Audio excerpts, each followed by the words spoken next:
All right. So, I hope those of you who've taken the test, I hope it went well. Please don't wait until, if it's a 90-minute test, please don't wait till 10:30 to take it. I won't be checking my emails probably after 8 o'clock. So if there's any kind of glitch or anything, I'm not going to be able to help you. So make sure you don't take it too late.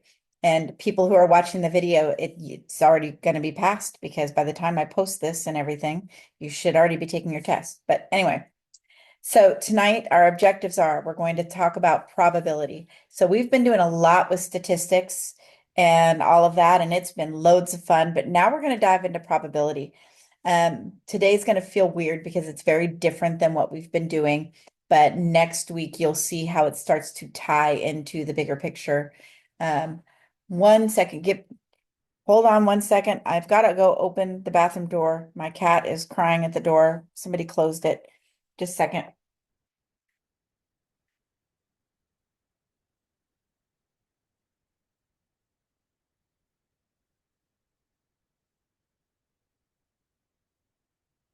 All right, I'm back. Sorry about that. Okay. Anyway, so we're going to talk about the empirical and classical methods about how to compute probabilities. Then we're going to jump into the addition rule and what that means. And we're going to look at the complement rule. And then we're going to jump into the multiplication rule and what that means. And we're going to do compute at least probabilities. So this is our whole of the night. It's going to take a little bit longer than normal, but it shouldn't be, it's not going to go to 750. It will never go to 750 unless you guys have a ton of questions, which I've never had it push that late, even with questions. So we are ready to jump in. And you probably notice I'm at a different spot today. It's because I had my grandkids here and they were in the living room and I just lost my Apple Pencil. So I am not doing so hot. There it is. Okay. All right. First the cat, then my Apple Pencil. I had my grandkids here as I was getting ready, and I didn't know how long I was going to have them, so I had to relocate. This is not my normal spot, so I'm going to be completely out of whack. It's okay. Y'all know I'm weird already. So let's talk about the basic like vocabulary of probability. So the first thing that we want to do is you're going to identify what all of the outcomes are. So this is a six-sided dice. I am never going to ask you to, like if I was rolling a 20-sided dice, I would never ask you to list them out like this. It is just, it's way too much. But this is basically how you can identify all of your outcomes. You would say, event one, that's what the E stands for. Event one, you could roll a one. Event two, you could roll a two. Event three, you can roll a three, and so on and so on. This right here, letter B, this I will ask you, and I absolutely will ask you something like this on the next test. I know you just took the test one. You don't want to think about the next test, but I absolutely am going to ask you for a sample space on the next test.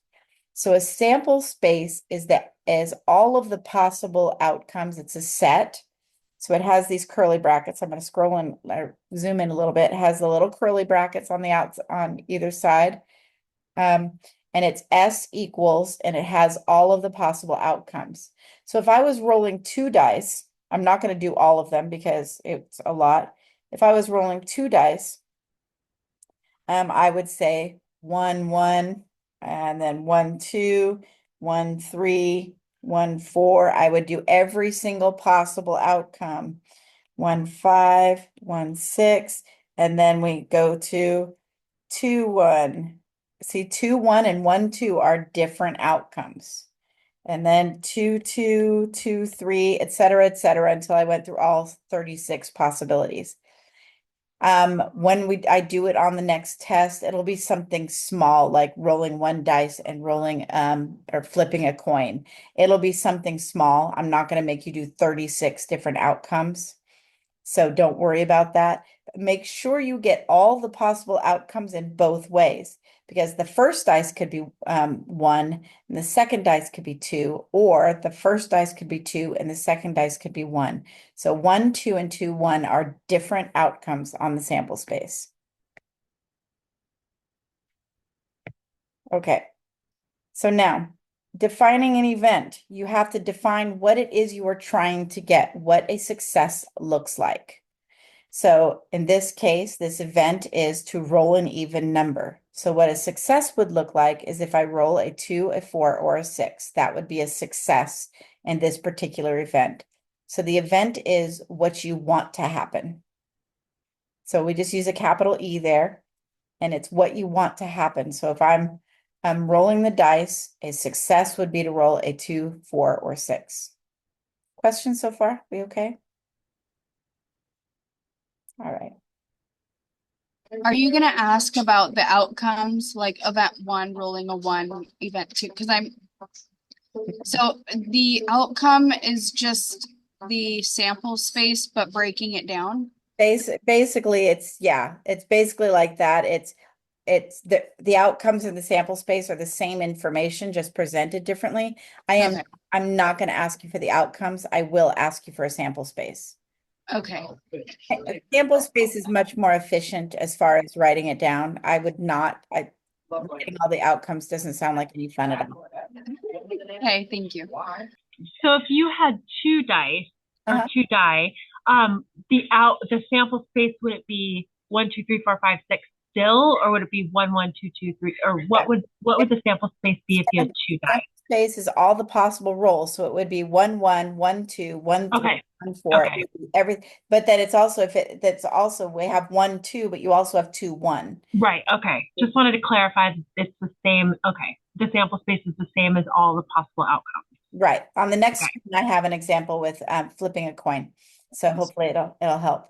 Okay, because that's what I was gonna say. Because you could roll a six and a one. Like, so would you have to go? Do you have to go through every single number and write down? So, Yeah. But because I would not do that with two dice. I'm not gonna do it. Like a tough one would be like pulling two cards out of a deck of cards. Think about the different possibilities. There would be a yeah, ton of them there. it makes me think of like the lottery, Yeah, like I'm all not the gonna do that. possible. It will be something small. The biggest it would be flipping a coin and rolling one dice. So Okay, that would I be the biggest it would be. So, all right. So here's I thought I had an example on the next page. Maybe it's over here. I guess I don't. I don't. But like let's just do flipping two coins right now. So let's say I flip two coins. So my sample space would be I could get heads and heads. I could get heads and tails, and I'm running out of room. I'm going to make this smaller. Hold on a second here. Make it smaller. I could have Now I need my pen back. I could have tails then heads, or I could have tails and tails. This that my curly brackets are ugly, but this would be my sample space because I can have heads and tails, but I could also have tails and heads. These are all the possible ways that two coins flipped could land. Hopefully that's helpful. yes, that was helpful. Okay, perfect. All right. So let's talk about empirical approach to a probability. So this is also called experimental probability. These are two different ways. And when I first learned it, I learned it as experimental. So I'm just telling you this is the other word for it. Empirical and experimental are the same thing. Sometimes I bounce between them. So I'm just letting you know that happens. So it this is when you are actually running the trials. You are actually repeating an experiment. You're flipping the coins. You are tossing the dice. This is you actually doing the experiment. So it's just the relative frequency. We're going to be doing relative frequency like 20 different ways, not really that many, but like 5 different ways this term and calling it different things. So with this approach, I would flip like if I'm rolling a dice, I'd roll the dice 12 times or however many times my trials are. So this would be how many times I had a success. So if it was a success was rolling an even number, how many times did I roll an even number? Let's say I did roll it 12 times, roll the dice 12 times, and I got an even number 3 times, which that not probable, but let's just say that's what happened. So I rolled the dice 12 times. I got an even number 3 times. The number of trials of the experiment, that's how many times did I roll the dice? I roll the dice 12 times. So it's 3/12, and I would just simplify it to 1/4. So my probability of, based on this particular experiment, the probability of rolling an even number was 1/4 based on this experiment. Now, overall, we know it would be 50% of the time, but this is just me using the empirical evidence. So obviously, rolling it only 12 times is not big enough to apply it to the grand scheme of things, but this is just me showing you how to do it. So this relies on empirical evidence. It implies on you doing the experiment or somebody doing the experiment or even an observation. And it's not, I mean, it's still true math, but it relies on somebody actually doing the experiment. So this is experimental or empirical. Right. So let's do this. So I don't know if any of you have ever played Pass the Pigs. After teaching this class and seeing about this game, I actually went and bought it for my high school kids. And in my AP Stats class at the high school, we actually played Pass the Pigs, and it was loads of fun.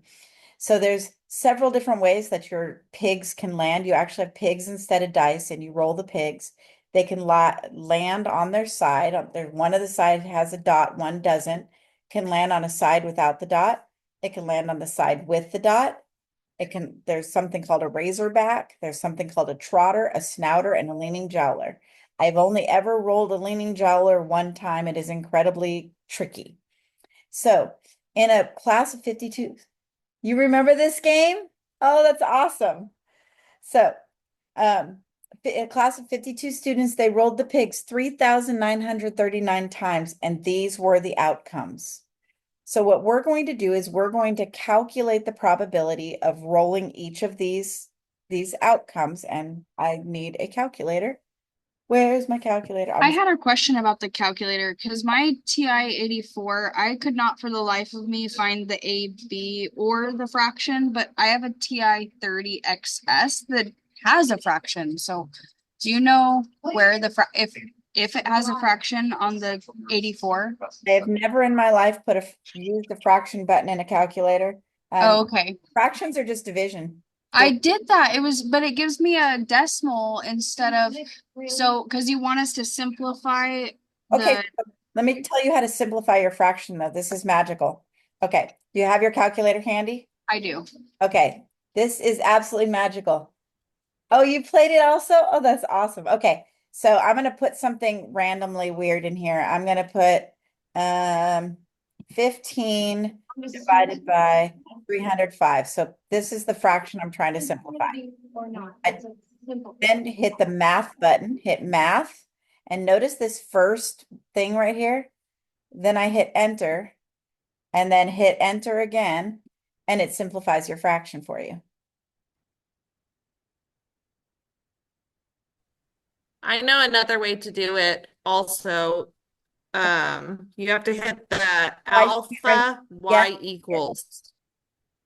So, okay, alpha, and then this one right here. Alpha is green, and then y equals at the very top left. Straight about that. Yeah. Yeah. And then hit enter. And see, and I always just do Enter. I always just do division. Oh, what is going on here? I always just do division. See, also, and then there's a fraction. Look right here also, if you hit alpha and then this button right here, it's also right there. But Oh, yes. I have like literally never put a fraction in a calculator. I just do division. But I know Both of those were so helpful. Because I had to switch to a different calculator. I was doing the hand-in homework and I'm like, because I was doing division, but I couldn't for the life of me get past a decimal. So thank you. no problem. So that was fun. And thank you. I heard a voice. I didn't see who was speaking. Whoever that was, thank you so much. Does anyone know the way it works on the TI-83? Thank you. On the TI-83, does it not have the math button on the TI-83? It does, but when I do the math, enter, it just shows me the exact same So equation. there's no fraction there, huh? No. And it doesn't have this button? Does it have this over top of the X, tau, all of that? Does it have that alpha button? It has the alpha button. So if you click alpha and then this one, the X button right there, does it give you a fraction? No, it just gives me an A. Okay, so the TI-83 might not be able to do it. I'm so sorry. That's okay. That's good to know.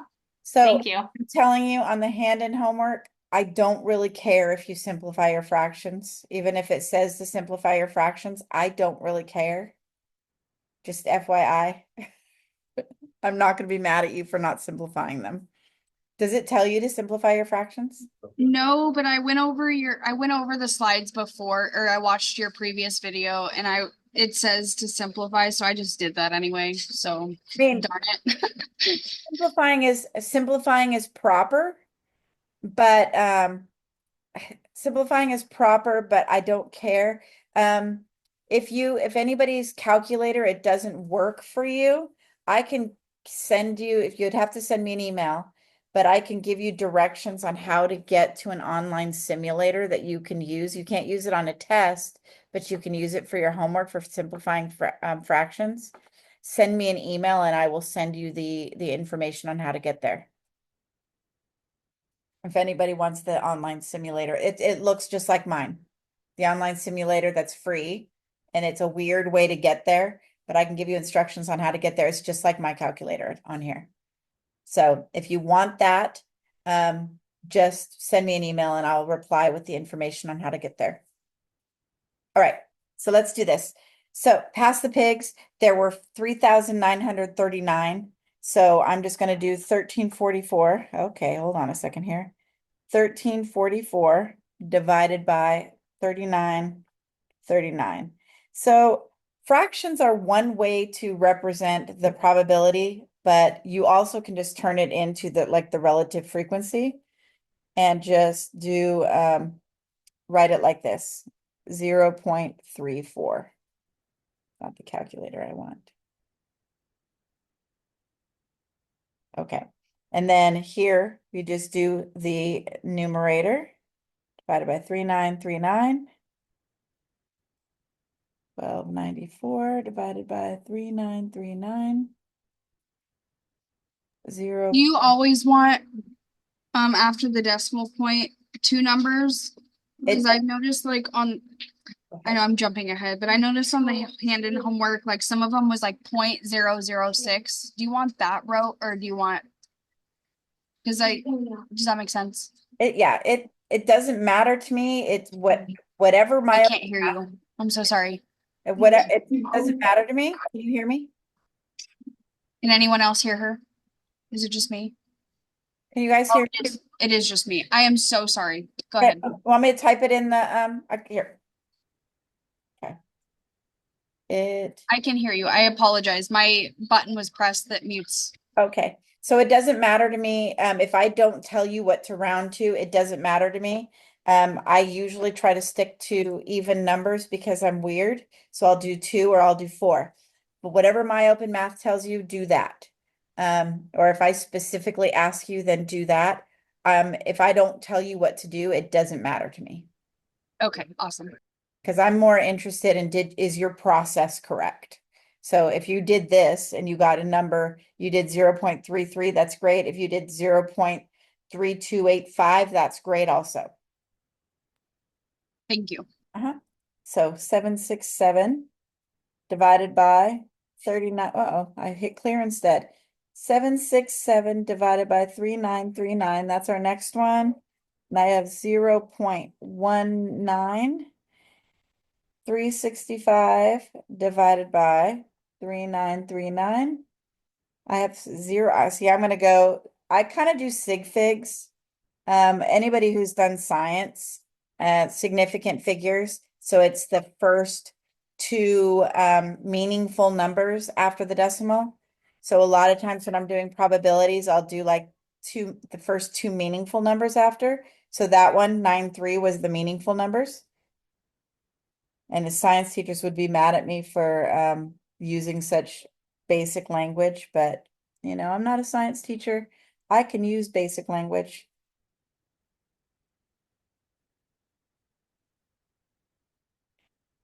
I do Can like, you repeat that? It was the first two meaningful numbers before the decimal point So it or would, after? yeah, my rule of thumb when I'm doing it for me, if I'm doing the math for me, I usually will go to the first two meaningful numbers after the decimal. So like here, I have on Leaning Jowler, I have 2 zeros, then I have 8 1.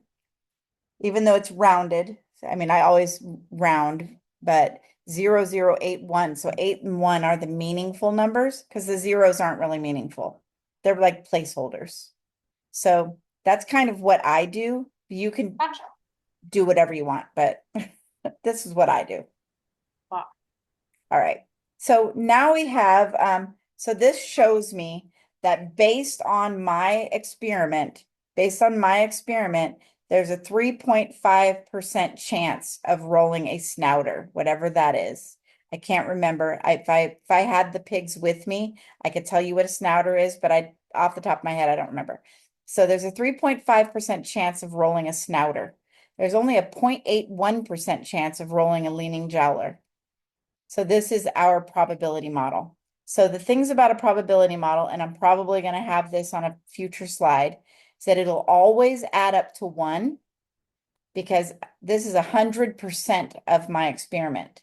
So it always adds to 1.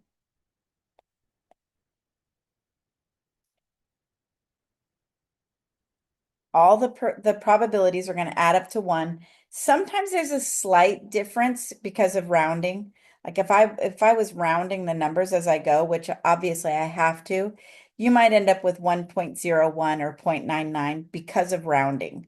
But that's still basically, it adds up to 1. But if you ended up with 0.96, probably something's wrong.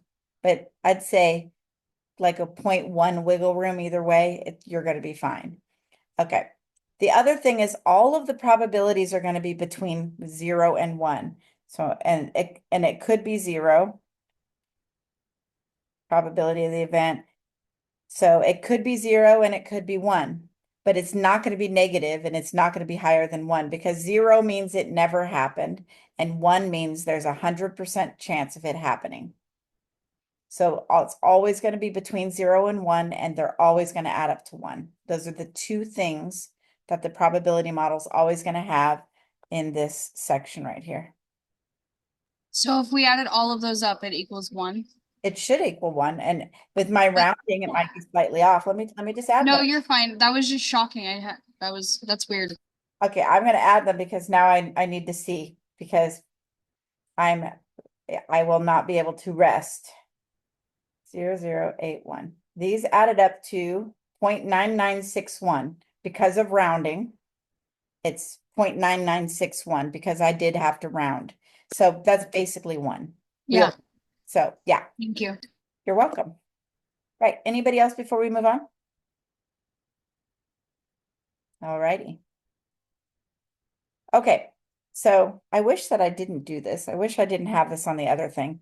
So it says using the results of our model, estimate the probability that a thrown pig lands on the side with a dot. So side with a dot was 1294 and it was 3939. I have it in my calculator still. So that one was 0.33 approximately. So there's the probability that we will land on the side with a dot is about 33%. I don't care if I don't tell you how to answer it. I don't care if you say it's 0.33 or 33% or 1294 over 3939. They all mean exactly the same thing. And my open math's going to annoy you because sometimes it's going to ask for percent. Sometimes it's just going to ask for a regular decimal. Sometimes it's going to ask for a simplified fraction. It's going to annoy you, but it is what it is. So now we want to know, would it be unusual to throw a leaning jowler? So the leaning jowler, remember, we were at 0.0081. So here's the thing. Anything that has a less than a 5% probability of happening is unusual, or anything that occurs less than 5% of the time is unusual. This is definitely a yes. Happens less than 5% of the time.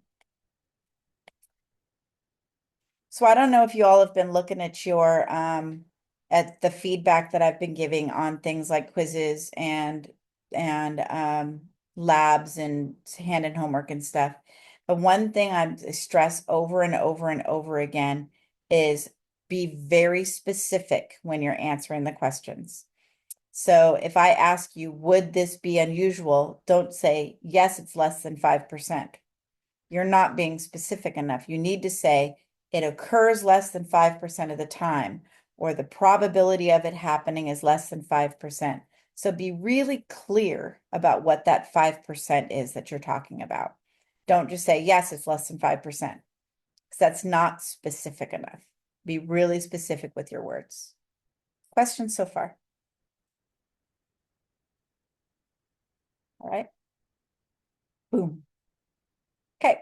So in this table, this is the survey with 200 people were asked their means of travel to work.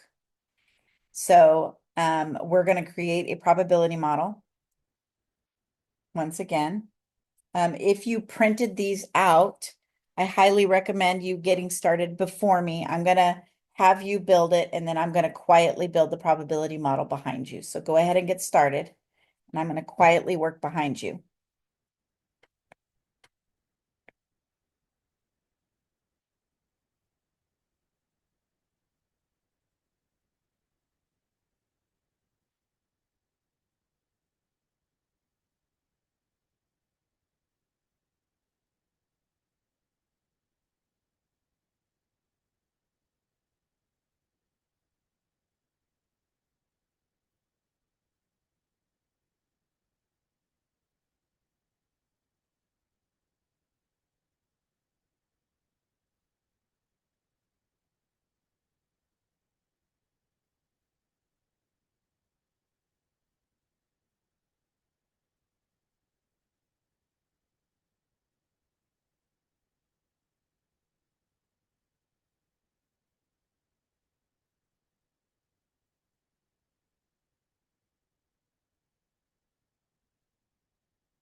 All right, how'd we do?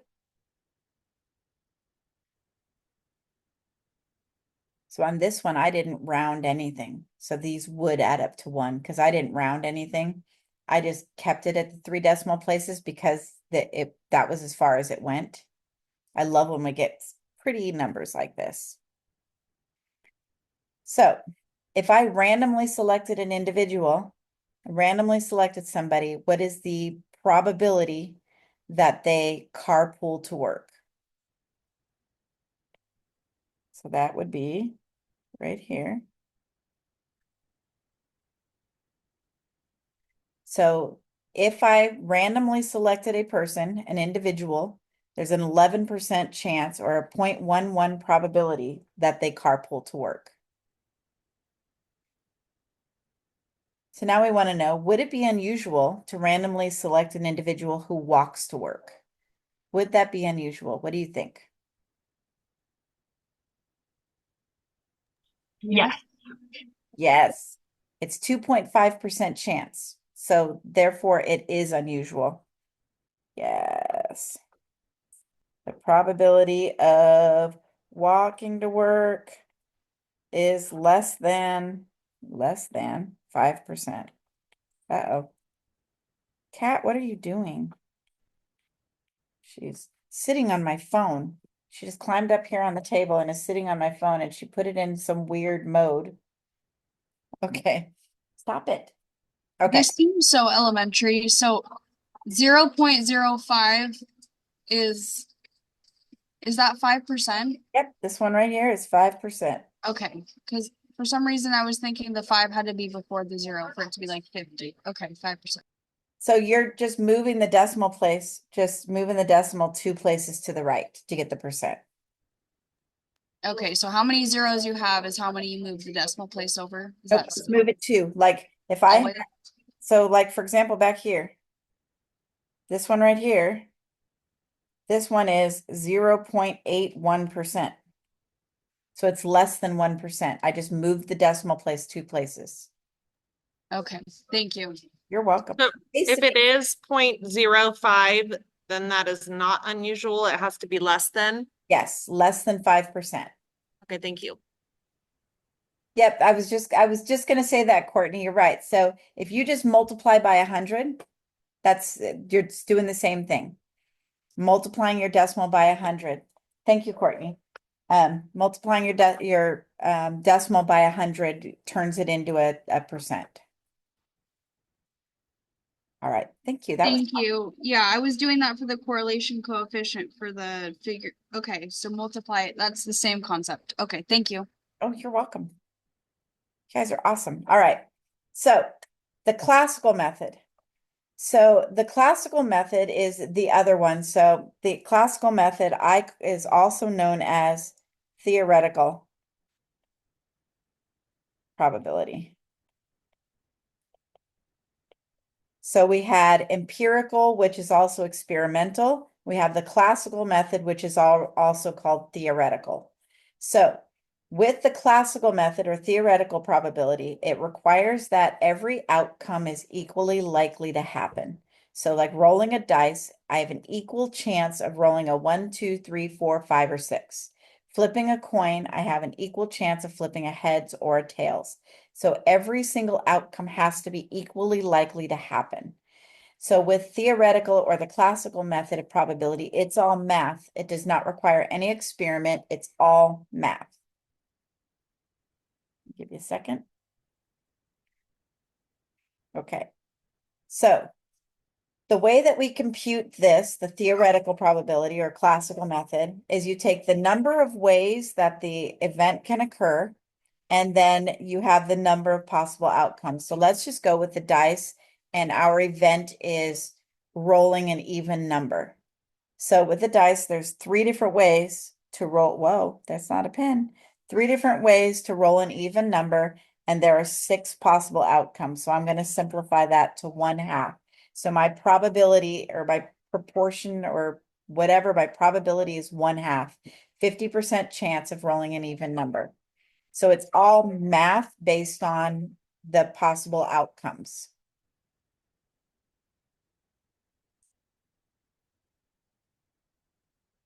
Okay, I'll move on. Moving on.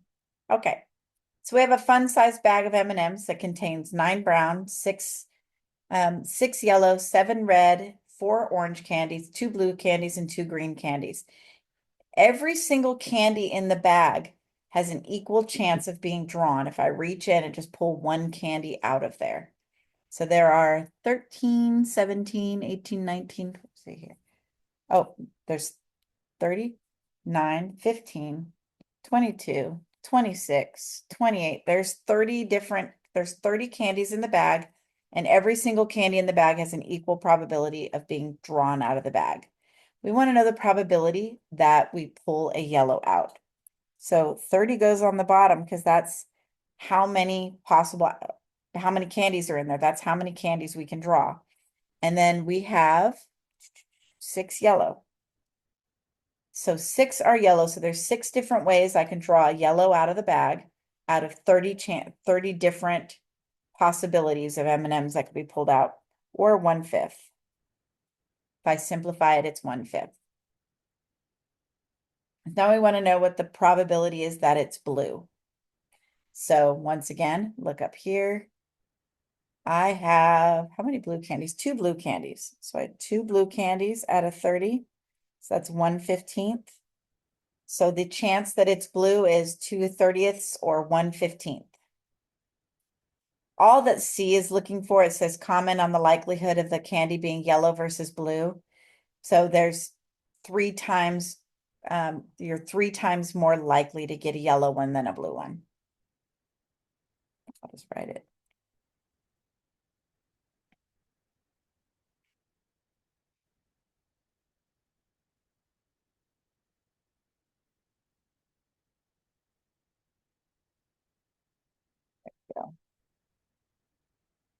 in my bad handwriting. Questions on this?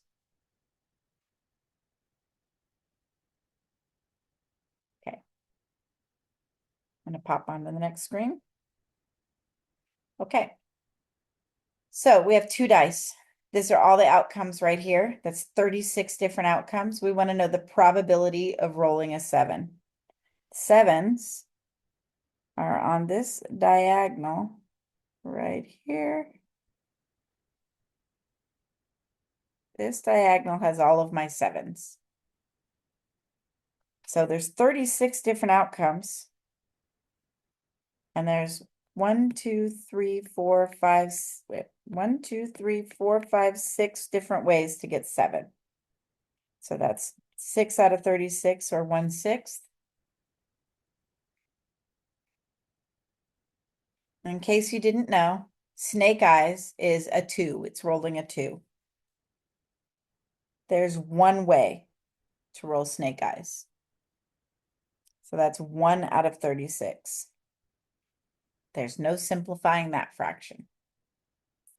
So you're 6 times more likely to roll a 7 than you are to roll a 2. Make sense? Okay. I think that that's the end of 5.1. Yes, it is. If you're keeping track of those things, we are done with 5.1. We're now jumping into 5.2.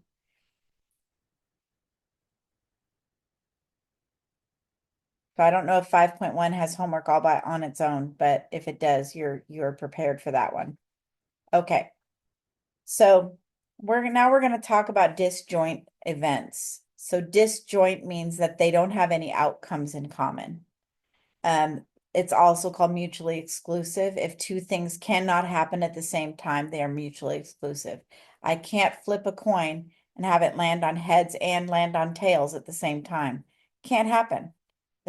They're mutually exclusive, those outcomes are. If I roll a dice 1 time, the result can't be both 3 and an even number. It doesn't work, just can't be.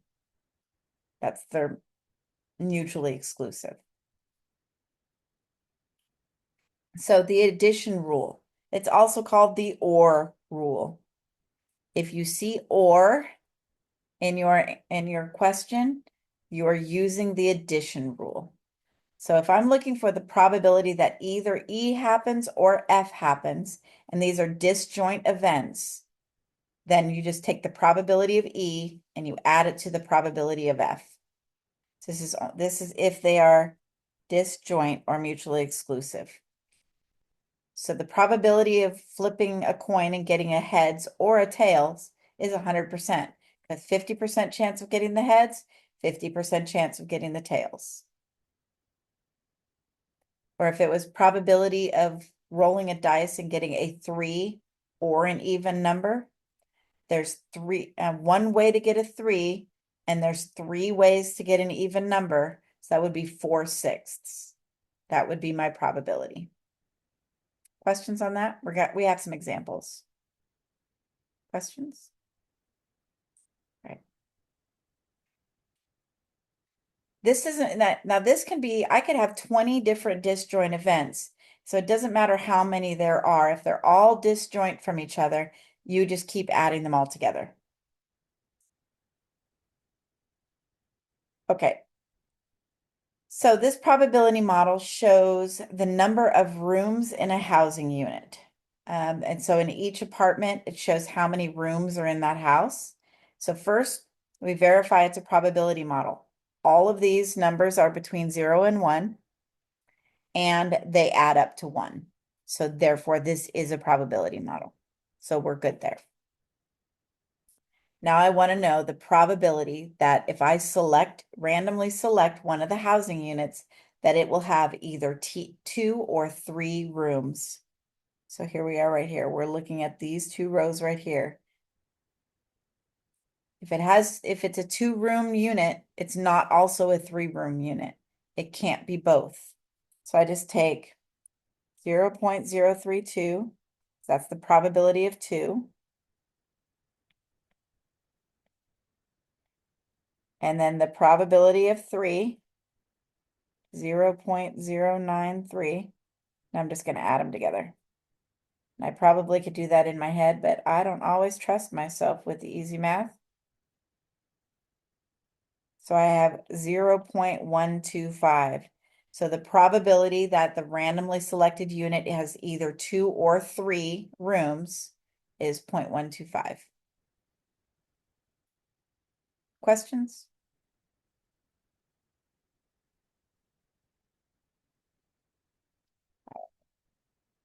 It's starting to get really dark in my house. Okay. Go ahead and do this one on your own. And then I will quietly behind you do this.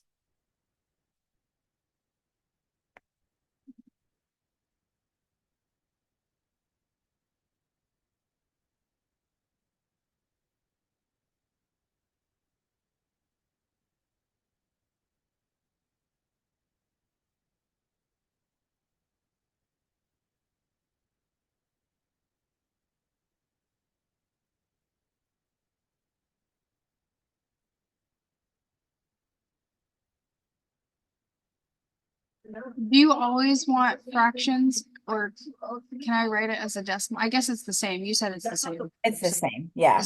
Okay, because I've just been used to writing decimals, so now I'm like, I looked up and I was like, No, I just usually do fractions with these because it's for me it's easier and I preferred fractions anyway. Fractions are more accurate than decimals, so it's just my habit. But okay.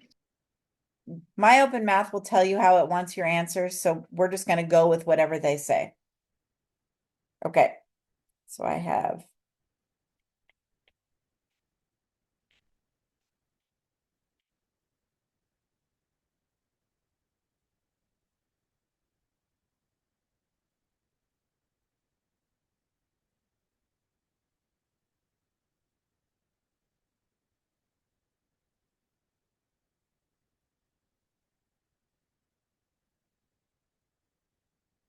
how'd we do?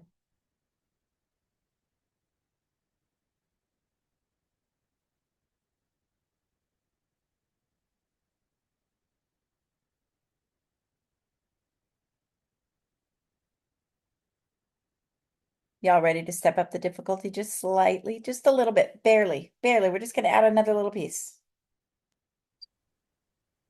Any Mine, questions? Go ahead. yeah, mine says, oh, that's a 5.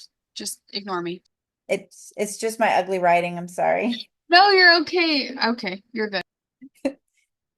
I'm a math teacher. My handwriting's supposed to be messy.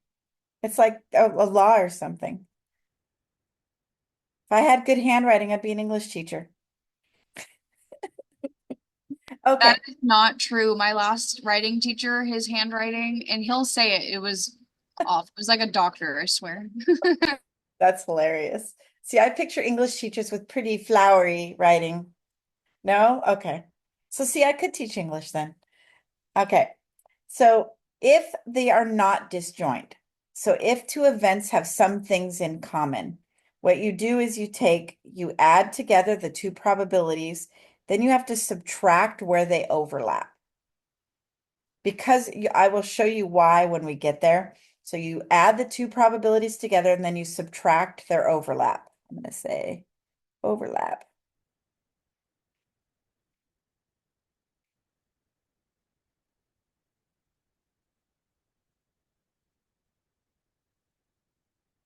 All right, I'm going to move to the next page and I will show you. I'm going to do lots of coloring on this deck of cards here. So we're looking for the probability that we draw a king or draw a diamond. I'm going to use highlighters because highlighters are fun. Okay, so I have a pink highlighter on. So here's the kings right here. Those are all the kings. These are the diamonds.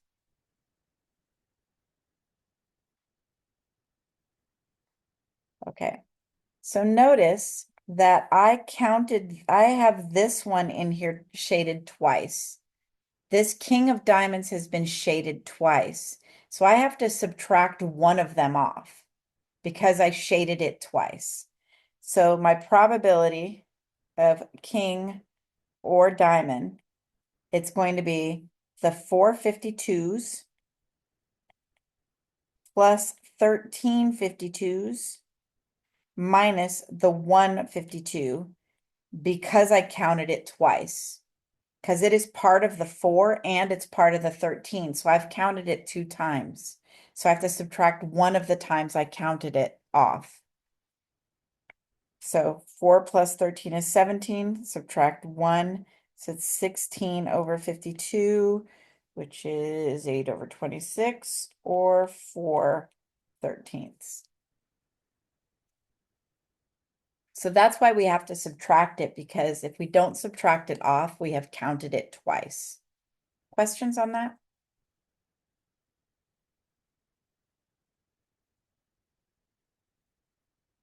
Okay.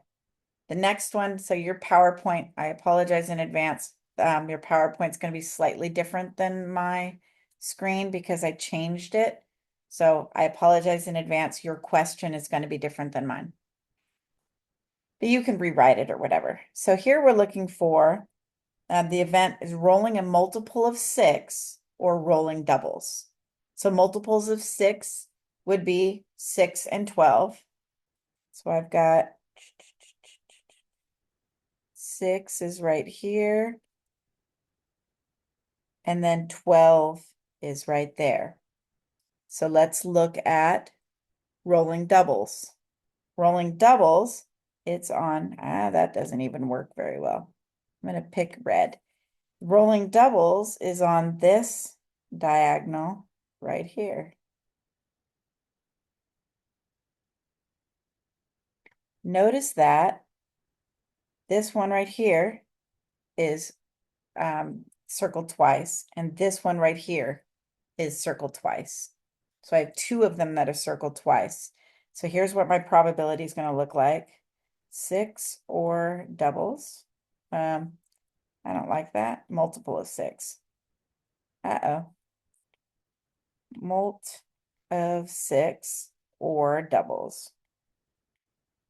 So I have multiples of 6. There's 1, 2, 3, 4, 5, 6. Doubles, there's 1, 2, 3, 4, 5, 6, 6 doubles. And then there were 2 overlaps. There were 2 of them that were counted twice. So that's 10 out of 36. Whoa. Or 5/18. Questions?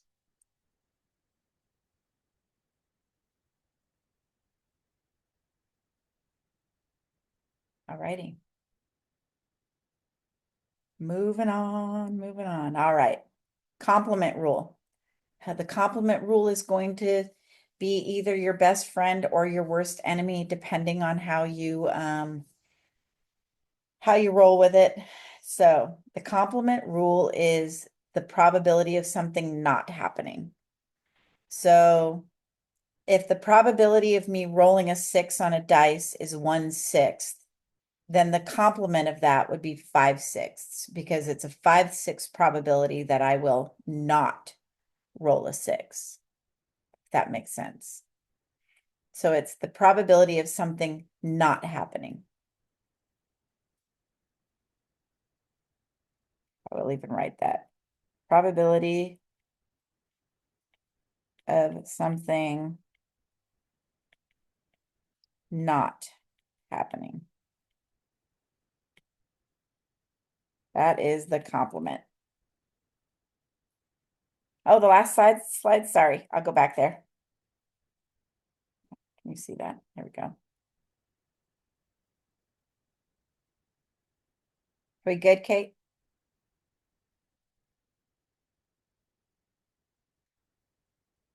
Okay, cool beans. All right. So, according to the American Veterinary Medical Association, 31.6% of American households own a dog, or the dog owns them. What is the probability that a randomly selected household does not own a dog? And it is exactly what you think. I mean, this is kind of a common sense-ish kind of thing. So we're looking at 1 minus the probability someone does own a dog. So it would be 1 minus 0.316. So I converted it back to a decimal. Or if you wanted to, you could do 100 minus 31.6, depending on what you want your answer to be. So it would be 0.684 or 68.4%. Either way, however you want to, that's really ugly. Sometimes I'm offended by my own handwriting here. 68. My goodness. The heck? Okay. So 68.4% of households don't, or 0.684 don't own a dog. It's that simple. You will be using it later and you'll be saying, why did she say it's that simple? But it's okay. You got this. You're going to be fine. Everything's going to be hunky-dory. Okay. Sometimes we use the complement rule because not using the complement rule is way too much work. So what we have here is there's a total of 318,800 residents in Hartford County. The probability a randomly selected resident will have a commute time of 90 or more minutes is 0.015. So if I want to know the probability that a resident will have a commute less than 90 minutes, I can add all of those up and I can calculate the relative frequency of that, or I can just do 1 minus 0.015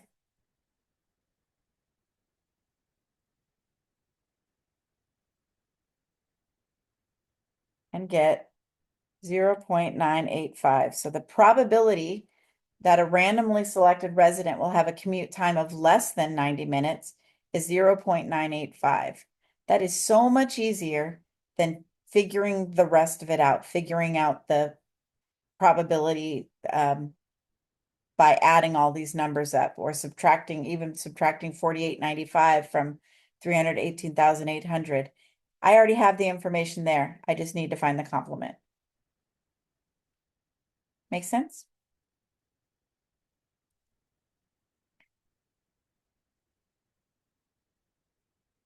All right. Give a moment.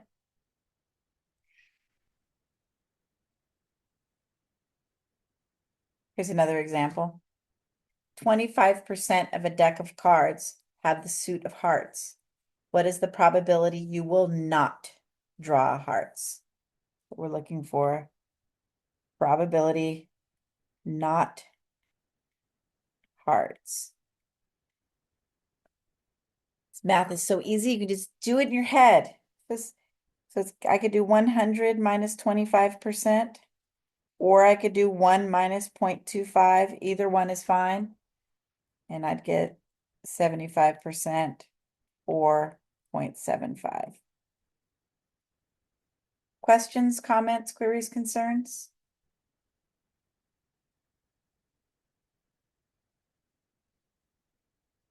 All right. Can I move on? Good. I think we're at 5.3 now.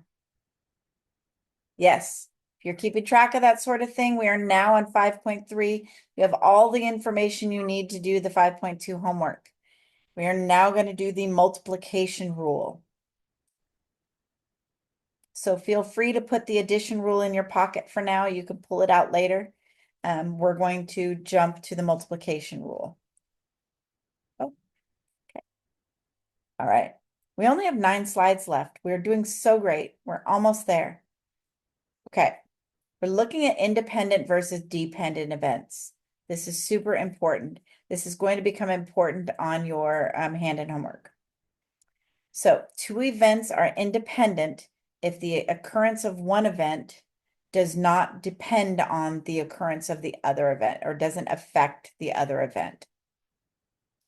So we're going to go through a couple of examples so we can kind of get an idea. So 2 events are dependent if the occurrence of one event affects the probability of the other event. kind of like two cars are driving on the same road at the same time, the probability that each of them gets in an accident are dependent on the other because they could affect each other.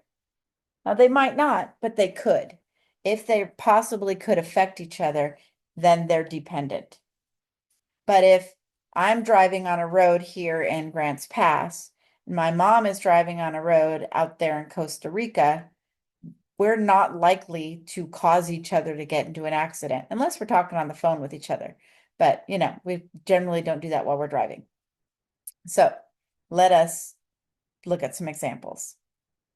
So the first one, suppose you draw a card from a standard 52 deck of cards and then roll a dice. The events draw a heart and roll an even number. Those are going to be independent because the results of choosing a card don't impact the dice toss. That seems simple enough, right? You're not going to like letter C. So let's just don't look at letter C yet. You're not going to like it.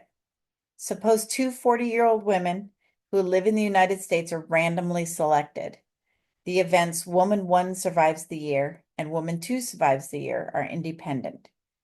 These are independent because selecting two 40-year-old women in the entire United States, you are not likely to choose two of them that are in each other's lives in any way. There are so many 40-year-old women in the United States that two randomly selected ones are not likely to be part of each other's lives in any way, shape, or form. So, but if I have two 40-year-old women that live in the same apartment complex, the events woman 1 survives the year and woman 2 survives the year, they're dependent. Their lives are going to intersect in some way.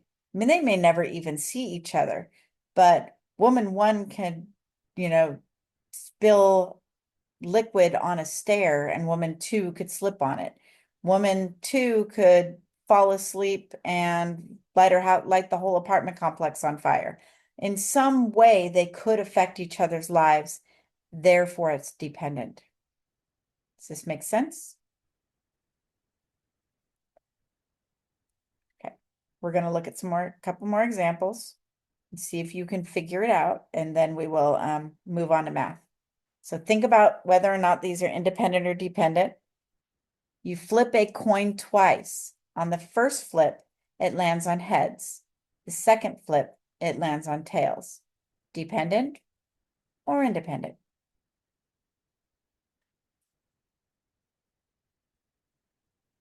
Independent. One flip does not affect the other. Okay. Are the events earned a bachelor's degree and earn more than $100,000 per year dependent or independent?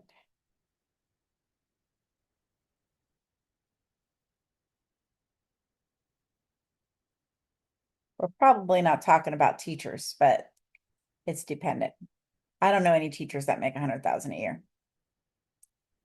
And many of us have masters. But it's okay. We love what we do. I love what I do. I wouldn't do it if I didn't. All right. So two 24-year-old males in the United States are chosen at random. Male 1 gets into a car accident during the year, and male 2 gets into a car accident during a year. Dependent or independent?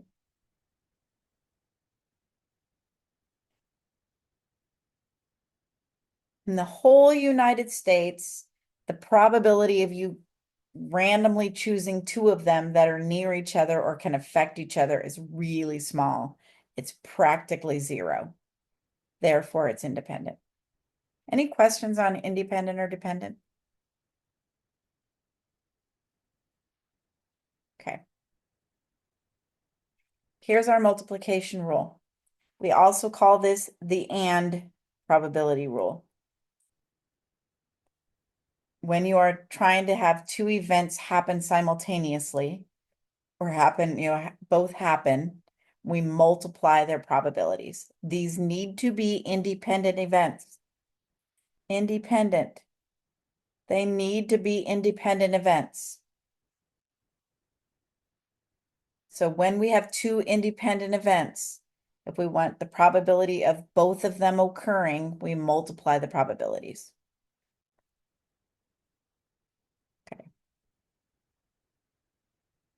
Get that 6 slides left. Okay, probability that a randomly selected female aged 60 years old will survive the year is 99.186%.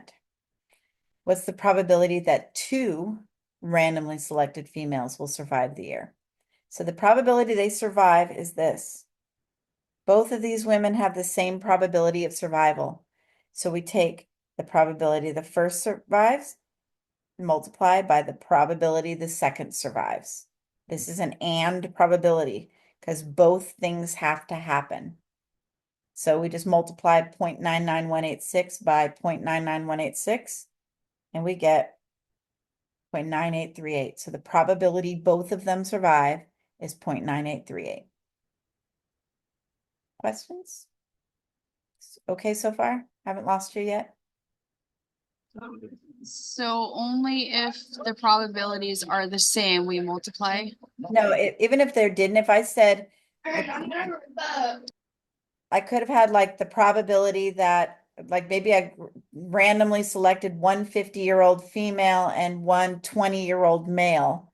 They'd have different probabilities, but if I'm looking for the probability both of them survive, I would still multiply their probabilities together. Okay, thank you. You're welcome. Right. Suppose you flip a fair coin twice. What is the probability that you obtain a heads on both flips? So the probability of heads and heads. So I get heads on the first flip and heads on the second flip. So it's the probability of heads times the probability of heads. So it's 0.25 times 0.25. Nope, I just gave you the answer without 0.5. Man, you're all wondering what kind of coin is she flipping? Equals 0.25. So there's a 25% chance of getting heads on both flips.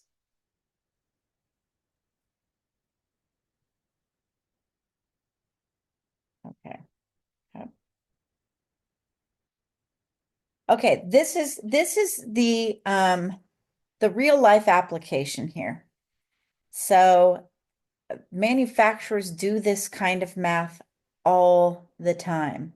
So an exercise equipment manufacturer knows that 10% of their products are defective. They also know that only 30% of the customers are actually going to use the equipment in the first year after it's purchased. There's a 1-year warranty on the equipment. So if it's defective in that first year, or if somebody makes a claim, then they have to fix it or replace it or whatever. So we're assuming that whether or not the equipment is defective is independent of the use of the equipment. So what we're looking for is the probability it is defective and gets used. What, ang? And used. So the probability that somebody uses the equipment and it's defective. So we're going to take the probability it's defective and multiply it by the probability someone uses it. So this is what it's going to look like. 0.10 times 0.3. I can do this in my head. I don't know why I just put it in my calculator. So that is 0.03. So there's a 3% chance that there is a defective machine and somebody used it for that during that first year. So the manufacturer is going to look at this and say, you know, it's really expensive for us to test every single one of these machines to find out which ones are defective and fix them. It's going to cost us more than it's going to cost us just to send out the defective machines. It's better to take a chance and just not fix it and not find the defective ones because 3% chance. It would be unusual for someone to use it and it be defective. Because remember, anything less than 5% of probability is unusual. So they're probably not going to fix the defect. Questions on that? I have a question. This is Adrian. I was just wondering, wouldn't that be a dependent problem? So But this one says we're assuming that the two things are independent. I see that, but up above, if that wasn't there and it was dependent, like how do you solve for the dependent ones? I didn't see a formula for that. There isn't a formula for that. There's way too many factors to be considered to be able to when they're dependent. If it was dependent, we would have to take samples and test things and determine the probability based on samples. Okay, thank you. You're welcome. That was a great question, Adrian. You guys will have you have questions in your 5.3 that I'm going to show it to you that is not that is dependent, and I'm going to show you what that looks like and how to deal with it. Your hand-in homework also has one that's dependent. It's about the taking the placebo or taking the headache medicine for those who've already looked at it. That's dependent. So you're going to have to handle it a little bit different, and I'll help you out at the very end. We'll take a look. All right. So the probability that a randomly selected female 60 years or older will survive the year is that 99.186%. We want to know the probability for randomly selected women will survive. So I could do 0.99186 times 0.99186. Keep it going. 99186. One more time with feeling. I could do that, but that's a lot of writing. It's a lot of typing. You also, the magic of exponents. If they're all the same, just use exponents. I'm going to put that in my calculator. If you don't know where the button is, so the caret key right here for the exponent, get rid of that. Okay, so I could do 0.99186. This is called a caret right above the division sign to the fourth power. That's called a caret, and you just put it to the fourth power. So our answer, 0.9678. So there's a 96.78% chance that all 4 women will survive the year. So if I wanted to know the probability that 12 randomly selected women would survive the year, I just raise it to the 12th power. So whatever that number is. This is going to become helpful in just 2 shakes of a lamb's tail when we look at the at least probabilities. I think at least is next. Let me see. Okay, yeah, at least is next. So at least is the thing that is the biggest stumbling block for people. So I want to know any questions we have up until this point before we hit at least. Okay. For some reason, at least probabilities are one of the things people struggle with in this class the most. And I've tried to change the way that I explain it. I've tried to show it, I don't know. I've done extra examples. It's just one of those things you just need to practice and you need to remember. And I don't know how else to help. Anyway, at least probabilities. Every single time you see the word at least, you will use the complement rule. I'm going to write this down. Every time you see at least, you will use the complement rule.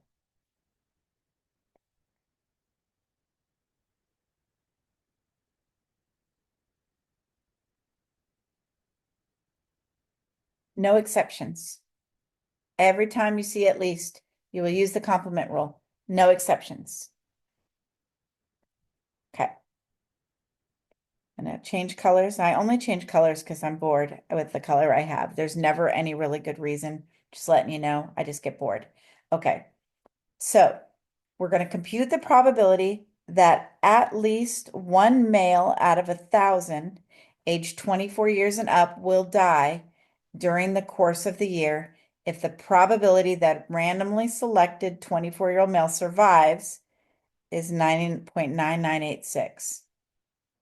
So what we're looking for is the probability at least one dies. Okay, that is the same thing as the probability that not 1,000 live. Right? Because if at least one dies, then not all 1,000 are going to live.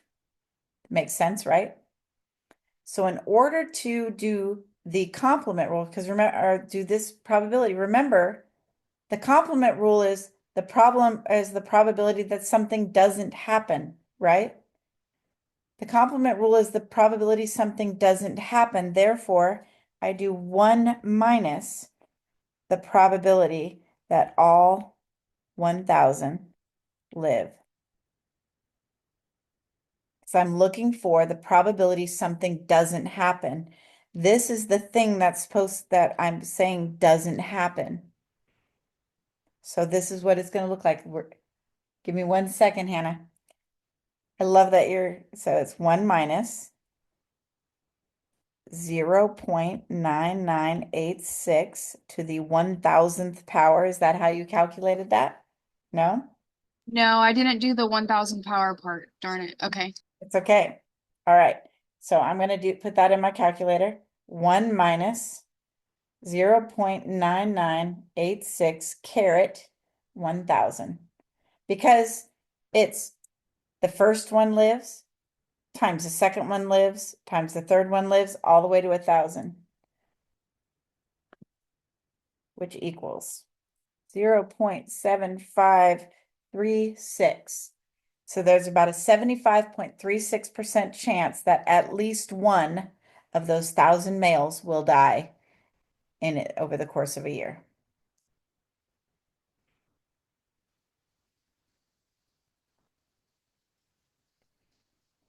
And I'm telling you that please message me or hit the message instructor button in the My Open Math or post it in the forums or something if you get stuck on these. But this is exactly how I'm going to show you how to do it. If you post in the forums, this is exactly what I'm going to type, which is fine. I don't mind doing it. I don't mind answering this question 238 times. I don't mind at all. I don't ever get irritated when people send me messages about things that, like when they get the answer back from me, they're like, duh, I don't care. I want you to ask me these questions. I will do whatever I can to make you successful. And if that means answering this same question 8 times, I will do it. So are we ready for another one? Okay, I want to clarify. So that's a 75% chance that one will die? At least one. At least one. Okay. So that means that it's just 1,000 aren't going to live. The 75% chance that all 1,000 won't live. So it could be 1, it could be 5, it could be 12, we don't know, but it's at least 1. So not 0 dying. All right, look at one more. This one looks kind of similar to one of the questions you're going to have in your My Open Math homework. So among 21 to 25-year-olds, 29% have said that they have driven while under the influence of alcohol. Put this right here. Suppose that 3 21 to 25-year-olds are selected at random. What is the probability at least one has not driven under the influence? Okay. So we're looking for probability at least one, at least one no DUI.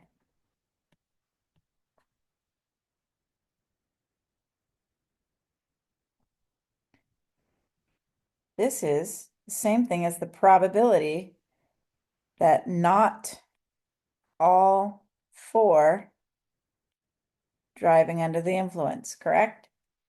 that all four of them haven't? What's the probability that not all four? I see. Isn't it 3? Is Sorry. it? Oh, sorry. Yes. I was like, oh no, I missed. No, it's my fault. I was thinking of a problem that is in my open math that is 4 of something else. I'm so sorry. Okay, so that'd be 1 minus all 3 DUI. So 1 minus 0.29 to the third power. Is this what you did, Hannah, to get your answer? Yes, but I did 1 minus 0.29 equals and then did answer to the third power. Is that the same? I just go the long way. No. Did I do something wrong? Because to, One. you have to do 29 to the third power. So you did 29 to the third power and then did 1 minus that answer? Oh, weird. No, I did 1 minus 0.29, got the answer, and then did the answer to the third power. No, it doesn't work like that, unfortunately, because Okay, remember order of operations, you have to do exponents first. okay. So Well, you, good. I'm glad that I messed up so that I know that. me too, me too. I'm glad. I love that you're doing the math ahead of me. That's perfect. Okay, so if you're doing it in more steps, you do 0.29 to the third power first, because we do exponents first in order of operations, then do 1 minus that answer. Okay, thank you. Okay, so there's a 97.56% chance that at least one of them has not driven under the influence of alcohol, which is really great. But I really wish that it was all 3 hadn't. Questions?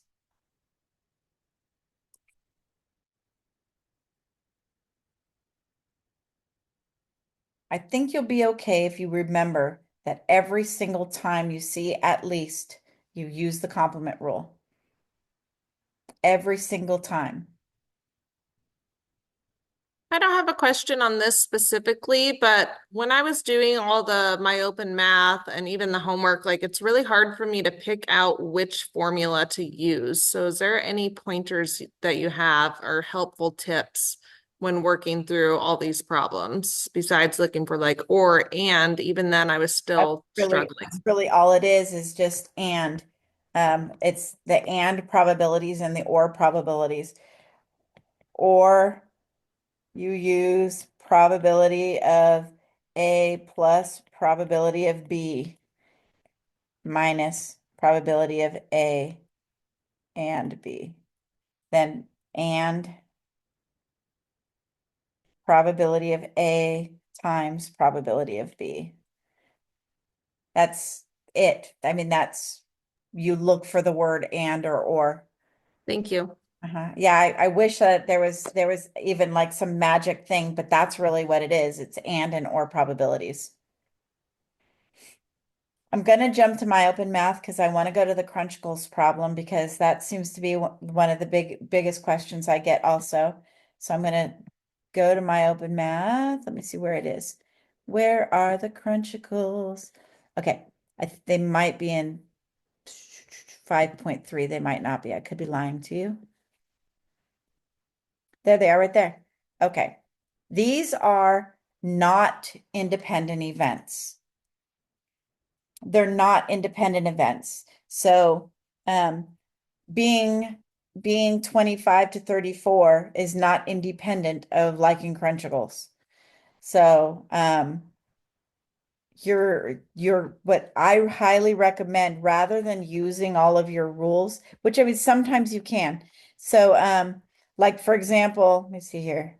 Probability, given that maybe these are independent, but anyway, the numbers here are helpful. Like right here, the given that he or she likes Crunchicles, this right here changes your population. So it says, what is the probability a consumer is 18 to 24 years old, given that he or she dislikes Crunchicles? Your new population, instead of being this whole total, is just the dislikes Crunchicles. So your denominator is going to be 54 and your numerator is going to be the 16 for the 18 to 24-year-olds. So if it says something like, given that he or she dislikes Crunchicles, or given that they are 35 to 55, that changes your population. So what's the probability? That one's easy. This one is an or. What's the probability they are 35 to 55 or likes Crunchicles? So here, 35 to 55 is 58 out of 400. Likes Crunchicles, 138 out of 400. I have an overlap right here. I just counted that twice. Make sure to subtract that off. Okay. Where was the one? There was another, I thought there was another one. Maybe it's not showing up on mine. Thought there was one where they weren't independent. I can tell you on our hand and homework though. Let me find that. Is it on week 4? I'm going to go to the hand and homework really quick because this one is not. These are not independent events. These right here. These are not independent events because the medicine can help your headache go away. So it's not independent. The probability that taking the medicine affects the probability of your headache going away. So use these numbers. Don't do any multiplication. You could do your adding to and subtracting overlap. Yes, you can do that for or, but right here, given the placebo and the headache went away, do not multiply those. Just look right here. Given the placebo and the headache, it went away. It's right there. 56 over whatever your population is. So don't use multiplication on C. That's the biggest thing. Yes, you can use your add and then subtract overlap on D, but do not use multiplication on C. Unless you've already done it and turn it in. Really confused me. I Okay. know, because it has an and. That's the only thing that confused me. So this has an and right Yeah. here. Makes you think I need to multiply this. But take a look up here. So the events headache went away and given the placebo are not independent. Because somebody can have psychologically they believe in their mind that they've had the medicine and so it's helped their headache to go away. Because there is this, there is the placebo effect. So rather than taking the probability the headache went away, which would be what 180, 88 out of however many, 250, and then the probability that they got the placebo, which would be 100 out of 150 out of 250, you can't multiply those together because the events are not independent. So I can't just multiply the probabilities. So instead, my population is 250 women, and the number whose headaches went away and got the placebo is 56. So it's just 56 out of those 250 women. We don't have to do any multiplication because that number's right there. Okay, thank you. Yes. So I just wanted to make sure that you pay attention to if something is not an independent event. Okay. That's all I've got. So any questions while we're on recording before I stop the recording?